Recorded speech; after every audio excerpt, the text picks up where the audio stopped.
সম্পূর্ণ নতুন একটি রান্না নিয়ে চলে এসেছি। আজ করব মিষ্টি কুমড়ো দিয়ে ভোলা মাছের সরিষা পোস্ত। তার জন্য ভোলা মাছগুলো কেটে ধুয়ে পরিষ্কার করে নিয়েছি। সঙ্গে নিয়েছি হচ্ছে সরিষা পোস্ত বাটা, পেঁয়াজ কুচি, টমেটো আর হচ্ছে মিষ্টি কুমড়ো। মাছটা ভেজে লবণ হলুদ মাখিয়ে তুলে নিয়েছি আর কুমড়োটাও ভেজে নিয়েছি। আমি এটা দেখালাম না।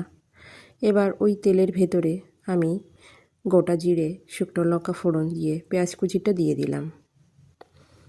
পেঁয়াজটা ভাজি হয়ে গেলে আমি এর ভেতর দিয়ে দেব সরিষা আর পোস্ত বাটাটা।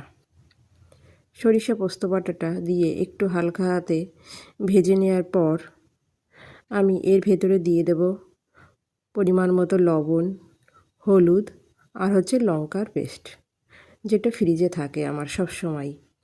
এগুলো দিয়ে একটু ভাজি করে নেওয়ার পর আমি পরিমাণ মতো এবার জল দিয়ে দেব। যেহেতু কুমড়ো আর মাছ, সেই বুঝে যে যেমন তরকারিতে ঝোল খাবে তেমন পরিমাণে দেবে। আমি এখানে গামাখা করব, তাই সেই পরিমাণ বুঝেই ঝোলটা দিলাম। ঝোলটা জাল হয়ে গেলে আমি উপর থেকে ভেজে রাখা মাছ আর কুমড়োগুলো দিয়ে আরও কয়েক মিনিট জাল দিয়ে নেব।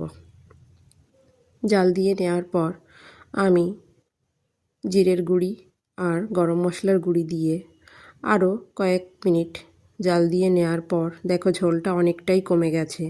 এবার যেহেতু শীতের দিন, তাই ধনিয়া পাতা দিয়ে গরম গরম নামিয়ে নিয়ে গরম গরম ভাতের সঙ্গে খেতে কিন্তু দারুণ লাগে।